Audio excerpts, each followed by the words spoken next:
Hey, it's another week, another recipe, and today we are going back to 1940s wartime England with fried spam fritters, which are, well, keep watching. You'll see what I mean.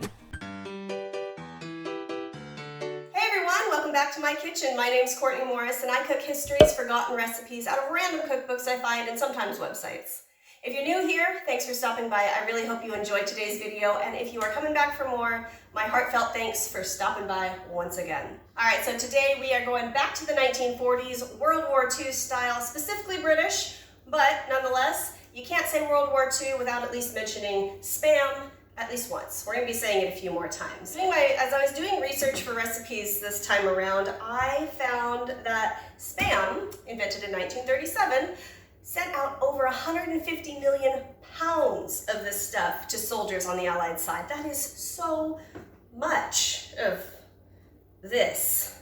That's so much. But it was dual purpose. They also used it for greasing their rifles and waterproofing their boots, apparently. So I'm no stranger to Spam. My husband decided it was a good idea to keep some in hand in case we run out of everything else. So we have cooked it, and honestly, if you slice it thin enough and cook it into oblivion, where it's kind of crunchy, it doesn't taste bad. Otherwise, it's like the Pringles of meat, and it's a little slimy. That being said, we are going to make some spam fritters today, and if you've watched my channel in any length at all, you might have picked up that I really like fried food. So how can I say no to trying deep fried spam? This apparently was a recipe in the 1940s, served with peas and potatoes, and who knows, politically speaking, with everything going on right now, I might have to learn to get creative with this stuff. So let's get to it. All right. Yum. Oh, it's kind of okay. I hate touching it. I've used it before, but it's just, I think I'm only gonna do 4 slices. Okay, so I know it's not that bad. It's slimy. It's a texture thing, and the smell is kind of off-putting unless you mix it with something else. But I guess if you're in the trenches and you're hungry, why not? I'm feeling fancy today, so I'm gonna use my fancy serving bowl as my mixing bowl because I only need a little bit of batter. All right, so the original recipe called for the whole can to be used. I only used half of it, so I'm gonna half the amount of batter. So it's normally 150 grams of flour, but I'm just gonna half that to 75. I'm gonna call for 225 milliliters of water, so I halved that instead. And that's it. It's basically fried in flour and water, obviously relying on this to provide the salty flavoring, because even though this is 25% less sodium one, it's still salty. Like, honestly, I'm thinking I might need a little more water. Hold on. So that looks more like a batter that I coat. So let's head over to the stove and get this moving. All right, so I've got my cast iron pan, which I feel is appropriate for the 40s, and the website says cooking oil, but as far as rationing goes, I don't remember them saying cooking oil. Like, they had cooking oil usually when they fried it was in drippings or in lard or fat, and I've got some lard here, which I feel is a little more appropriate and flavorful. But I mean, really, what a taste treat here. Spam fried in lard. 2 words I never thought I would be saying. All right, so we just are gonna coat this around. This is almost like pancake batter. Ooh, I wonder if these would be good in pancake batter. I mean, sausage is, but I guess this is a far cry from sausage. All right, we're gonna just start frying. Oh, my fingerprint. There we go. Just gonna start frying these babies up. So I'm not sure if it's the lard or the spam or the combination of the two, but it is kind of stinky. We'll go for a flip, and they're nicely browned. Well, that one was. Gosh darn it.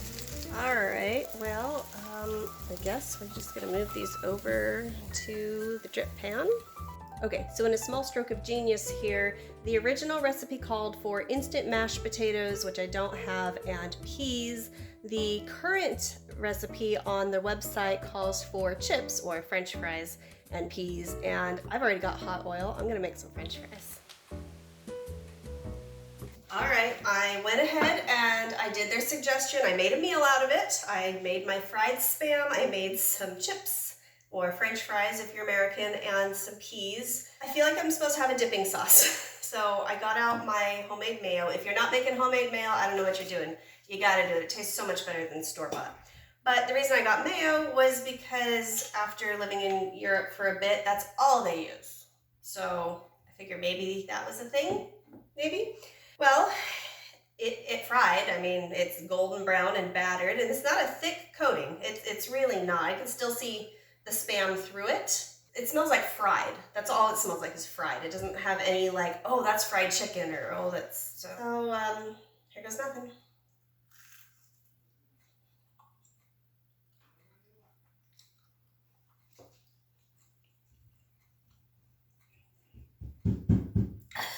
First impression's not great. I don't even know if I have words for this.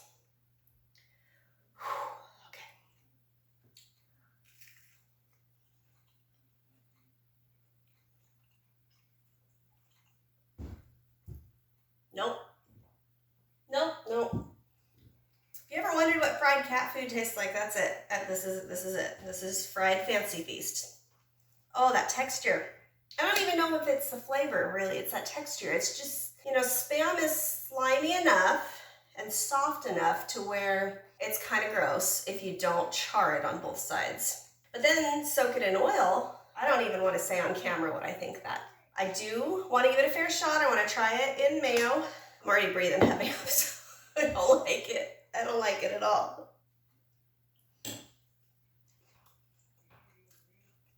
Oh, that's worse. That made it taste like fish, and combined with all of that,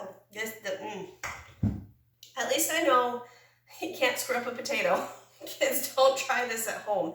It's just, I mean, I don't have any words. This is bad, and don't make it.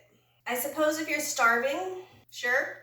I mean, really, if this was all I had to eat, and this was like, we're middle of the war time and there's absolutely nothing left, but you get to eat some fried Spam, I'd choke it down. I would choke it down.